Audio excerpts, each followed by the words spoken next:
The heat in Millbrook, Texas during the summer of 2001 was the kind that made the asphalt shimmer like water and turned car interiors into ovens within minutes. It was the kind of heat that drove people indoors by noon, that made tempers short and patience thin. But on the evening of July 14th, as the sun finally began its descent toward the horizon, the oppressive temperature wasn't what people in this small town would remember. They would remember the phone call that came into the sheriff's office at 7:43 in the evening. They would remember the panic in the caller's voice, and they would remember the name spoken with such desperate urgency, Melissa Hartley. Melissa was 29 years old that summer, a math teacher at Millbrook High School who had moved to town just 3 years earlier from Dallas. She had that rare quality that made students actually want to come to class, a warmth that put even the most anxious teenagers at ease. She wore her auburn hair in a practical ponytail most days, had a collection of colorful scarves she rotated through the week, and always kept a jar of peppermints on her desk for students who needed a moment to calm their nerves before a test. Her apartment was a small but cheerful one-bedroom above the hardware store on Main Street, with windows that overlooked the town square and its ancient oak trees. The call came from Melissa's younger sister, Jennifer, who lived 2 hours away in Austin. She told the dispatcher that she had been trying to reach Melissa all day without success, which was unusual because the sisters spoke every Saturday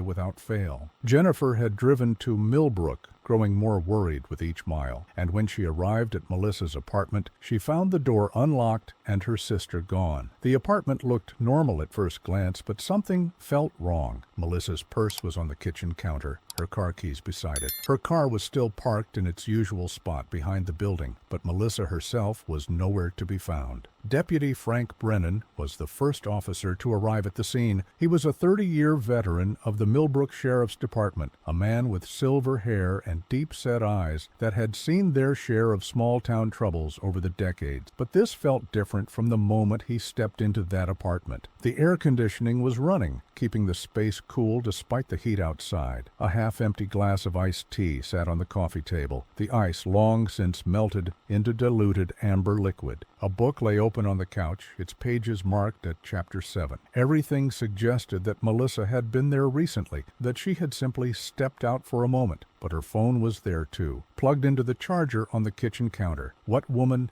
in 2001 left home without her phone, especially when leaving her door unlocked? Frank walked through the apartment with Jennifer, who was trying hard to hold herself together but failing. Her hands shook as she pointed out the details that seemed wrong. Melissa never left dishes in the sink, but there was a coffee mug there from that morning, still unwashed. She was meticulous about locking her door, even when just taking out the trash. And most troubling of all, Melissa had plans that evening. She was supposed to meet her best friend, Caroline Winters, at the diner at 8 o'clock for their weekly dinner together. Melissa never missed those dinners. She would have called if something came up. As the sun set and darkness crept over Millbrook, more officers arrived. They interviewed neighbors in the building, but no one had seen or heard anything unusual. The woman in the apartment below said she had been home all day with her windows open because her air conditioning was broken, and she had heard footsteps from Melissa's apartment around noon, then nothing. The elderly couple across the hall had been visiting their son in Houston since Friday morning and hadn't returned yet. The college student who rented the apartment at the end of the hall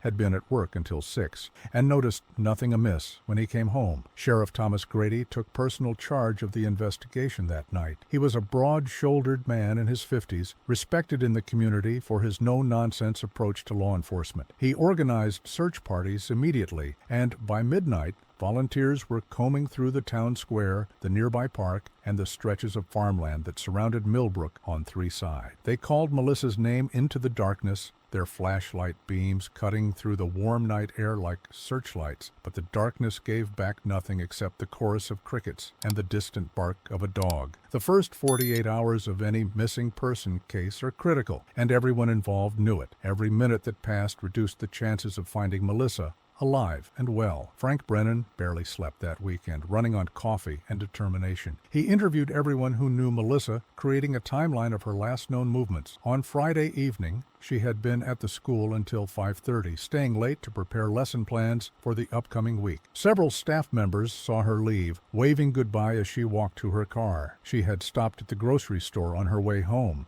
and the cashier remembered checking her out at 6:15. She had bought milk, bread, fresh strawberries, and a magazine. Nothing unusual. Saturday morning, Melissa had called her mother in Dallas at 9 o'clock, a weekly ritual that she never missed. Her mother, Patricia Hartley, told investigators that Melissa had sounded perfectly normal during that call. They had talked about an upcoming family reunion, about the heat wave affecting the whole state, about nothing in particular, and everything at once the way mothers and daughters do. The call had lasted 23 minutes. After that, Melissa seemed to vanish into thin air. But had she, or had something happened between that phone call and noon, when the neighbor heard footsteps above her? Frank kept coming back to that window of time. 3 hours. What had Melissa done during those 3 hours? Had she gone somewhere and come back? Had someone come to her apartment? He obtained her phone records, hoping they would provide answers, but her last outgoing call had been to her mother. No incoming calls after that, no text messages, nothing. The investigation expanded. Detectives looked into Melissa's personal life, searching for anything that might explain her disappearance. They found a woman who was well-liked, responsible, and seemingly without enemies. She had dated a man named Robert Chen, an accountant from the next town over, for about 6 months earlier that year, but they had broken up amicably in April. Robert had a solid alibi for the weekend in question. He had been in San Antonio attending his cousin's wedding, with dozens of witnesses and photographs to prove it. He seemed genuinely shocked and upset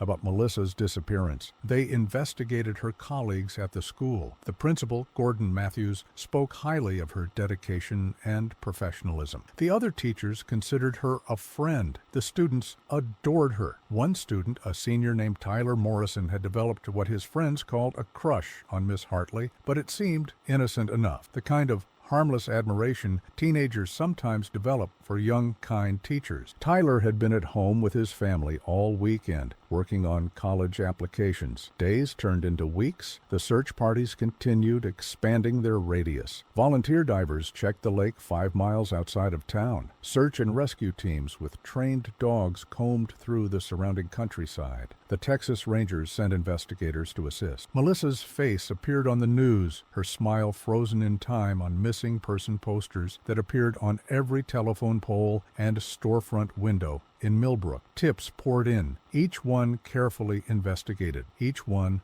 leading nowhere. Then, on August 3rd, nearly 3 weeks after Melissa disappeared, a discovery changed everything. 2 teenagers looking for a swimming hole in the creek that ran through the Riverside Woods about 7 miles from town found something that made them run screaming back to their car. Tucked into a shallow depression beneath a fallen oak tree, partially covered by branches and leaves, was a body. The medical examiner confirmed what everyone feared but hoped wasn't true. It was Melissa Hartley. The condition of the remains indicated she had been deceased since shortly after her disappearance, though the summer heat had complicated the determination of an exact time. The cause of her passing was determined to be blunt force trauma to the head. She had been struck multiple times with a heavy object that was never recovered. There were defensive wounds on her hands and arms, indicating she had fought her attacker. This had not been an accident. Someone had deliberately taken Melissa's life. The news devastated the community. The memorial service held at Millbrook High School drew over 500 people. Students sobbed openly. Teachers stood with their arms around each other, trying to make sense of the senseless. Patricia Hartley stood by her daughter's photograph, her face a mask of grief so profound it seemed to age her 10 years in a single day. Jennifer stood beside her mother, her own eyes red and swollen, her hand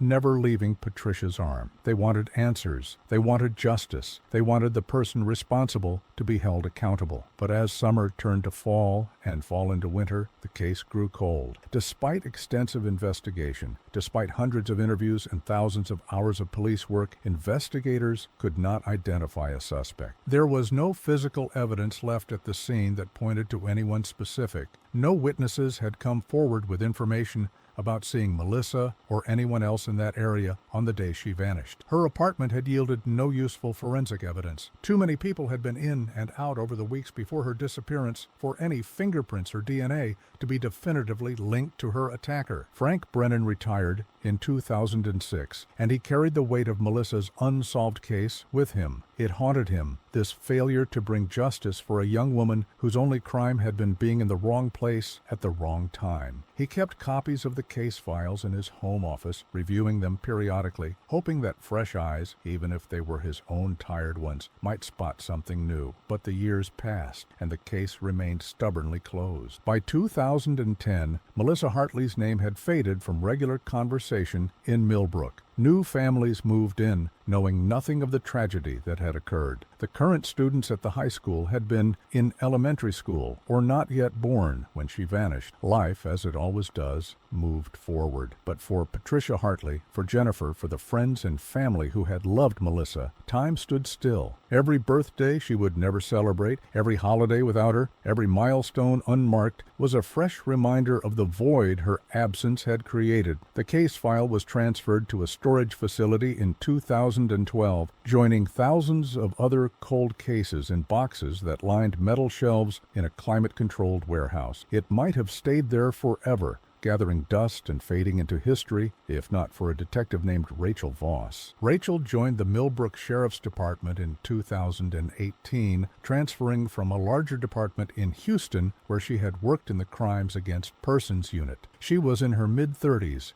with sharp brown eyes and a reputation for thoroughness that bordered on obsessive. She had grown up in a small town not unlike Millbrook and had always wanted to return to that kind of community, to do the kind of police work where you knew the people you were protecting. But she also brought with her a modern approach to investigation, an understanding of new forensic techniques and technologies that were revolutionizing how old cases could be solved. In early 2024, Rachel volunteered to work on cold cases during her off hours. The sheriff at the time, a woman named Diana Ortega, who had taken over from Thomas Grady when he retired, was supportive of the initiative. Cold cases weighed heavily on any department, representing not just unsolved crimes, but unfulfilled promises to victims and their families. If Rachel wanted to dedicate her personal time to reviewing them, Diana would provide whatever resources she could. Rachel requested the files for unsolved cases involving violence, and Melissa Hartley's box was among the first delivered to her desk. She spent a weekend reading through every report, every witness statement, every photograph from the scene. She studied the timeline that Frank Brennan had meticulously constructed. She reviewed the forensic evidence, which by modern standards seemed sparse, but had been thorough for its time. And she noticed something that the original investigators had noted but not fully explored. There were unidentified fingerprints on the book that had been found open on Melissa's couch. In 2001, those fingerprints had been run through the available databases without a match. But the databases in 2024 were exponentially larger, fed by mandatory fingerprinting requirements for various professions and the expansion of criminal databases nationwide. Rachel submitted the prints again, this time through the updated system. While she waited for results, she began re-interviewing people who had been close to the case, starting with Frank Brennan. She found the retired deputy living in a modest ranch house on the outskirts of town. He invited her in, led her to his office, and pulled out his own copies of the files before she even asked. They spent 4 hours going over the case together, with Frank sharing insights and observations that hadn't made it into the official reports, the intuitions and hunches that experienced investigators develop but can't always articulate or prove. There was something off about the scene, Frank told her, his weathered hands wrapped around a mug of coffee. Everything looked normal, but it felt staged, like someone wanted us to think she just stepped out. But women don't leave their purses and phones behind, not in this day and age, and that unlocked door bothered me from the start. Rachel asked him about specific people who had been interviewed. Frank talked about each one, his memory still sharp despite the passage of time. When she mentioned Gordon Matthews, the principal at the time, Frank paused. Matthews was cooperative, he said slowly. Very helpful, actually. Maybe too helpful. He inserted himself into the investigation in subtle ways, always asking about our progress, always offering suggestions. At the time, I thought he was just concerned. But looking back, I wonder. This was interesting. Rachel made a note to look more closely at Gordon Matthews, who had retired from the school system in 2015 and now lived in Austin. But before she could pursue that line of inquiry, The fingerprint results came back, and they changed everything. The prints from the book in Melissa's apartment matched those of someone in the system, Caroline Winters, Melissa's best friend. The same Caroline who had been scheduled to meet Melissa for dinner the night she disappeared. The same Caroline who had been interviewed extensively during the original investigation and had seemed genuinely distraught about her friend's disappearance. But why would Caroline's fingerprints be on a book in Melissa's apartment? The two women were close friends who saw each other regularly. It wasn't unusual for friends to borrow books from each other. The fingerprints alone proved nothing. Rachel knew she needed more. She began digging into Caroline's life, both past and present. In 2001, Caroline had been 31 years old, working as a nurse at Millbrook Regional Hospital. She had told investigators that she last saw Melissa on Friday afternoon, when Melissa had stopped by the hospital during her lunch break to drop off a book Caroline had lent her. They had chatted briefly, made plans for their Saturday evening dinner, and parted ways. Caroline said she had waited at the diner until 8:30 on Saturday night, growing increasingly worried when Melissa didn't show up or answer her phone. She had called Jennifer to see if she knew where Melissa was, which had ultimately led to the missing person report. Caroline still lived in Millbrook in 2024. She had never married, still worked as a nurse, and was known in the community as a dedicated medical professional who often volunteered at health fairs and blood drives. She lived in a neat bungalow on Elm Street, kept to herself mostly, and was regarded as quiet but pleasant by her neighbors. On the surface, she seemed an unlikely suspect for such a brutal act, but Rachel had learned long ago that surfaces could be deceiving. She decided to conduct a casual interview with Caroline, framing it as a routine follow-up on the cold case, hoping to gain new insights from someone who had been close to the victim. She called ahead and arranged to meet Caroline at her home on a Thursday evening in March. Caroline invited Rachel into a living room that was immaculately clean and tastefully decorated. Photographs lined the mantel, mostly landscapes and flowers, but Rachel noticed there were no pictures of people, no family photos, no snapshots with friends. Caroline made tea, brought out a plate of cookies, and sat down across from Rachel with a pleasant, slightly nervous smile. "I think about Melissa often," Caroline said when Rachel asked about her memories of her friend. "She was such a bright light. It's hard to believe it's been more than 20 years. Does it ever get easier for the families, do you think, not knowing who did this?" Rachel watched Caroline carefully as they talked, looking for any sign of deception, any tell that might indicate guilt. But Caroline seemed genuinely sad when discussing Melissa, genuinely puzzled about what might have happened. She recounted the same story she had told investigators in 2001, with no significant variations that might indicate a rehearsed lie. Then Rachel asked a question that hadn't been asked before. "Caroline, did you ever go to Melissa's apartment? To visit?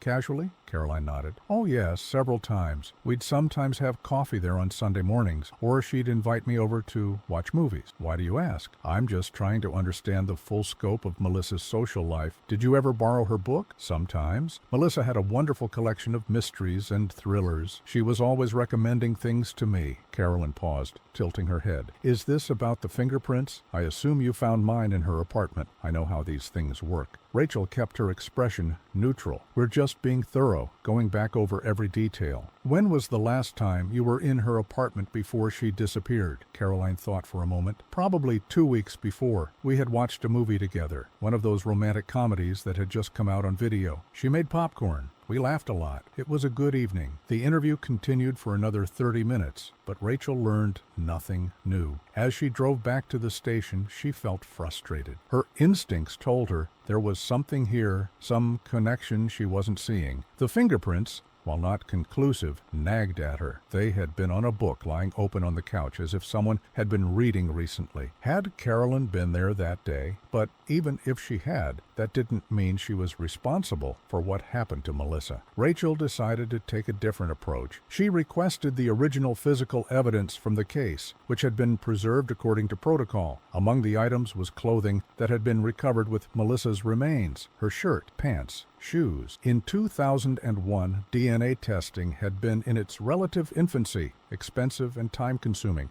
The small samples that had been collected from under Melissa's fingernails during the autopsy had been tested against known samples from potential suspects, but no matches had been found, and the technology hadn't been sensitive enough to develop a useful profile from the degraded material. But in 2024, forensic science had advanced dramatically. Techniques like touch DNA analysis could now extract genetic material from the smallest traces of evidence. Rachel sent the clothing to a private forensic laboratory that specialized in cold cases, asking them to do a complete reanalysis using current technology. The wait for results was agonizing. Weeks passed, during which Rachel continued to investigate other aspects of the case. She tracked down and interviewed Tyler Morrison, the student who had harbored a crush on Melissa. He was now in his early 40s, married with 3 children, working as an engineer in Dallas. He remembered Melissa fondly, but had clearly moved on with his life. His alibi from 2001 still held up, and Rachel could find no evidence suggesting any involvement. She spoke with Gordon Matthews, the former principal. He was in his 70s now, living in a retirement community, his memory fading around the edges. He remembered Melissa as an excellent teacher, remembered the shock and sadness when she disappeared, but had little to add to what he'd told investigators 23 years earlier. Rachel left that interview convinced that Frank's suspicions about Matthews had been unfounded. Sometimes concerned citizens were just concerned citizens, nothing more sinister than that.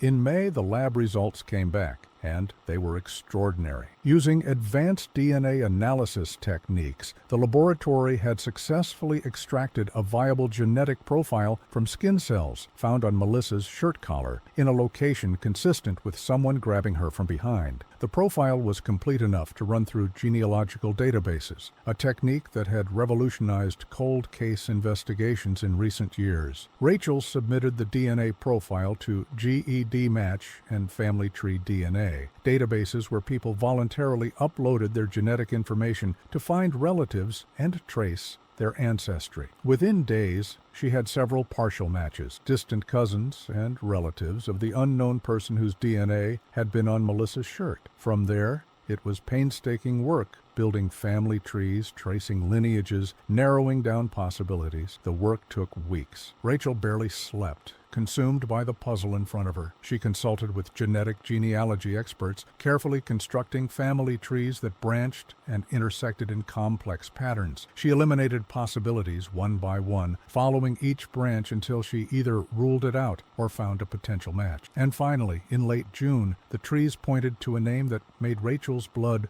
run cold. Caroline Winters. But this couldn't be right. Could it? Rachel triple-checked her work, had colleagues verify the genealogical connections. There was no mistake. The DNA found on Melissa's shirt belonged to someone in Caroline's family line, and given the strength of the matches, it was either Caroline herself or an extremely close relative, a parent, sibling, or child. Rachel knew from the original investigation that Caroline had no siblings. Her parents had both passed away years ago, and she had never had children. The DNA had to be Caroline's. But how? Why? What possible reason could Caroline have had to harm her best friend? Rachel obtained a warrant for Caroline's DNA, presenting the genealogical evidence to a judge who agreed there was sufficient probable cause. On a Thursday morning in early July, 2 officers approached Caroline's bungalow with the warrant. Caroline answered the door in her nurse's scrubs, preparing to leave for her shift at the hospital. When they explained the purpose of their visit, her face went pale. "I'd like to speak with my attorney," she said quietly,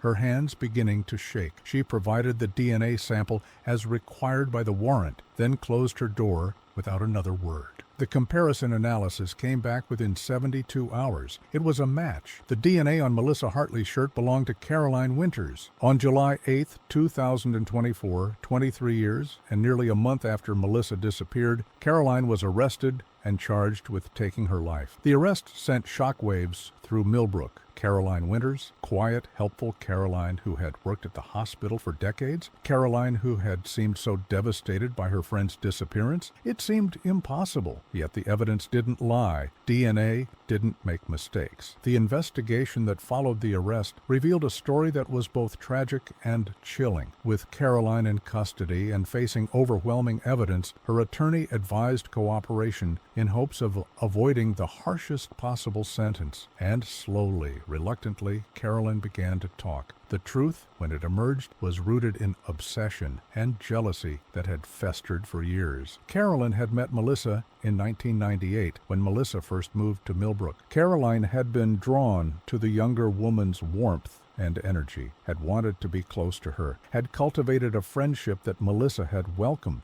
But for Caroline, that friendship had become something more intense, more possessive. She had never told Melissa about the depth of her feelings, knowing they wouldn't be reciprocated. Instead, she had contented herself with being Melissa's closest friend, with their weekly dinners and coffee dates and movie nights. But in the spring of 2001, things had changed. Melissa had started talking about possibly moving back to Dallas to be closer to her family. She had been applying for teaching positions there, though she hadn't made any final decisions. For Caroline, this possibility was unbearable. The thought of losing Melissa, of her leaving Millbrook and leaving Caroline behind, became an obsession that consumed her thoughts day and night. On that Saturday morning in July, Caroline had driven to Melissa's apartment unannounced. She later claimed she had just wanted to talk, to convince Melissa to stay, to make her understand how important their friendship was. But when she arrived, when Melissa answered the door in casual weekend clothes with that warm smile, something inside Caroline had snapped. They had argued. Melissa, confused and increasingly alarmed by Caroline's intensity, had asked her to leave. And Caroline, in a moment of rage and desperation that she would spend the rest of her life trying to understand, had picked up a heavy bookend from the shelf near the door. What happened next had been brutal and swift. Melissa had fought, had tried to defend herself, but Caroline's fury had been overwhelming. When it was over, when Melissa lay still on the floor of her own apartment, Caroline had stood there in shock at what she had done. But her nursing training had taught her to function in crisis situations, and that clinical detachment had taken over. She had cleaned up as best she could, had wrapped Melissa's body in a blanket, had waited for nightfall. Late that Saturday night, using a route she had carefully scouted, Caroline had transported Melissa's body to the Riverside woods. She had hidden it beneath the fallen oak, had covered it with branches, had driven back to town. Then she had returned to Melissa's apartment, had staged it to look like Melissa had simply stepped out, had left the door unlocked to suggest that whatever happened had happened elsewhere. She had gone home, had showered, had destroyed her clothing, and then she had waited. When Jennifer had called her Saturday evening looking for Melissa, Caroline had played her part perfectly, had driven to the diner, had pretended to wait for a friend who would never arrive. For 23 years, Caroline had lived with what she had done. She had continued working as a nurse, helping people, saving lives, all while carrying the secret of the life she had taken. Some nights she couldn't sleep, haunted by memories of that morning. Other times she almost convinced herself it had been a terrible dream, that Melissa had simply moved away and they had lost touch. But the truth was always there, lurking in the shadows of her mind. The trial began in October of 2024. Patricia Hartley, now in her 70s, attended every day, sitting in the front row with Jennifer beside her. Frank Brennan was there too, finally seeing the case he had never been able to solve reach its conclusion. The prosecution presented the DNA evidence, the genealogical investigation, Caroline's confession. The defense tried to argue diminished capacity, that Caroline had acted in a moment of temporary insanity brought on by undiagnosed mental health issues. But the jury saw through the arguments. They saw a woman who had killed her friend in a jealous rage, and then had the presence of mind to cover up the act, to deceive investigators for more than 2 decades, to live a normal life while Melissa's family suffered without answers. On November 15th, Caroline Winters was found guilty. She was sentenced to life in prison without the possibility of parole. As Caroline was led from the courtroom, she looked at Patricia Hartley. Their eyes met for a brief moment, and Caroline mouthed 2 words, "I'm sorry." Patricia just shook her head, tears streaming down her face, and looked away. Some apologies come too late. Some wounds are too deep to heal. Rachel Voss stood outside the courthouse after the verdict, surrounded by reporters asking how she had solved a case that had been cold for so long. She deflected the praise, pointing instead to the advances in forensic technology, to the painstaking work of genetic genealogists, to the importance of never giving up on victims who deserve justice. But that night, alone in her office, she pulled out the case file one last time. She looked at the photograph of Melissa Hartley, 29 years old, smiling at the camera with her whole life ahead of her. She thought about all the years Melissa had lost, all the students she would have taught, all the memories she would have made, and she thought about how a single moment of violence had stolen all of that away. The case was closed now. The file would be archived, marked as solved. Patricia Hartley could visit her daughter's grave, knowing that the person responsible was being held accountable. Jennifer could try to move forward without the constant question of who and why haunting her every day. The community of Millbrook could finally let go of the mystery that had shadowed it for 23 years. But some questions would never have satisfactory answers. How does a person hide such a terrible secret for so long? How do you sit across from a grieving family and pretend innocence while knowing you caused their pain? What happens to the human soul when it carries that kind of burden? Rachel didn't have those answers. Maybe no one did, but she knew this. Justice, even when delayed by decades, still matters. Truth, even when painful, is better than uncertainty. And the victims, like Melissa Hartley, deserve to be remembered, not for how they passed, but for how they lived, with kindness, with warmth, with a generosity of spirit that touched everyone around them. As Rachel finally closed the file and turned off her office light, she made a silent promise to herself. There were other boxes in that storage facility, other cold cases waiting for someone to care enough to solve them, other families waiting for answers, other victims whose stories deserved to be told. The work would continue. It always would. Because in the end, that's what justice requires. Not just brilliant detective work or advanced technology, but simple human persistence. The refusal to forget, the determination to keep searching for truth, even when years have passed and hope has faded. Melissa Hartley's case had finally been solved. And while that couldn't bring her back, couldn't undo the tragedy of that July morning in 2001, it was something. It was closure. It was accountability. It was a message that no matter how much time passes, some debts will be paid. The Texas heat that summer had been unbearable, the kind that made everything feel heavy and oppressive. But on the day Caroline Winters was sentenced, a cool front moved through, bringing rain and relief from the heat. As the rain fell on Millbrook, washing the streets clean, Patricia Hartley visited her daughter's grave for the first time since the trial began. She stood there in the gentle rain, her hand resting on the cool marble headstone, and finally spoke the words she had been holding inside for 23 years. "We got her, sweetheart," she whispered. "We finally got her. You can rest now." Pie. And in that moment, beneath the crying sky, there was a sense of peace that had been missing from that place for far too long. Not happiness that would never return, not fully, but peace, the kind that comes from knowing that the scales have been balanced, that the truth has been told, that justice, however delayed, has finally arrived. The story of Melissa Hartley's case would be studied in police academies, would be cited as an example of how modern forensic techniques can breathe new life into old investigations. It would give hope to other families still waiting for answers, would inspire other detectives to take on cases that seemed unsolvable.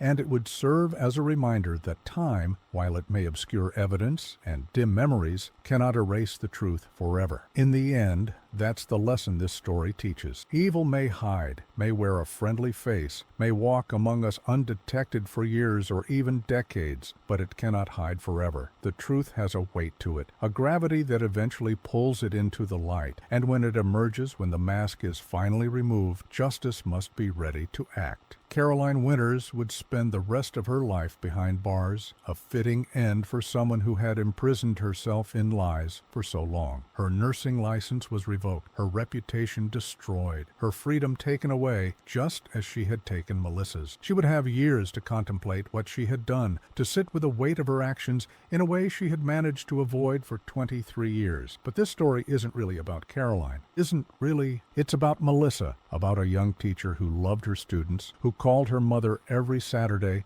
who kept peppermints on her desk and wore colorful scarves and believed in the goodness of people. It's about the life she lived, brief though it was, and the lives she touched in her 29 years. It's about making sure that her story doesn't end with her death, but continues in the memory of those who knew her and in the lesson her case teaches about persistence and justice. And it's about Rachel Voss and detectives like her who refuse to let the cold cases stay cold, who understand that every unsolved case represents a family still suffering, a victim still waiting for justice, a debt still owed, who are willing to spend their own time, their own energy, diving into decades-old files and following leads that have long since grown cold. As the rain continued to fall on Millbrook that day, washing away the dust and heat of summer, the town began to heal from a wound that had festered for 23 years. Children played in puddles, unaware of the history beneath their feet. New teachers at Millbrook High School prepared for the upcoming school year, knowing nothing of the colleague who had been stolen from their ranks so long ago. Life moved forward, as it always does. But somewhere in that movement, in that forward march of time, there was space for remembrance, space for the girl with the auburn ponytail and the kind smile, space for the lessons learned from tragedy, space for the understanding that justice, real justice, requires patience and dedication and an unwavering commitment to truth. The case of Melissa Hartley was closed, but her impact on Millbrook, on her family, on the students she taught, and the people she touched would never fade. She would be remembered, her story would be told, and in that telling, in that remembering, she would live on. That, perhaps, is the greatest justice of all. Not just the punishment of the guilty, but the eternal honoring of the innocent. Not just the solving of the crime, but the celebration of the life that was lost. Not just the closing of a file, but the opening of hearts to remember what was taken and why it mattered. 23 years is a long time to wait for answers. But for Patricia Hartley, for Jennifer, for everyone who loved Melissa, the wait was finally over. The mystery was solved. The truth was known. And while that truth was painful, while it revealed betrayal from an unexpected source, it was still better than not knowing. Still better than wondering. Still better than the endless, aching uncertainty that had defined their lives for more than 2 decades. In the annals of Texas law enforcement, the Melissa Hartley case would be remembered as a triumph of modern forensic science and dedicated detective work. But for those who knew her, it would always be remembered as the story of a life cut short, of potential unfulfilled, of kindness silenced too soon. And as the sun set on Millbrook that evening, painting the rain-washed sky in shades of gold and pink, somewhere in the distance, a bell tolled. Not for mourning, though there was still grief. Not for anger, though there was still pain. But for closure, for justice, for the end of a long, dark chapter and the beginning of whatever comes next. The heat would return to Texas. It always did. But for now, the air was cool and clean. The rain had brought relief, and a family could finally begin to heal. That was enough. For now, that was more than enough.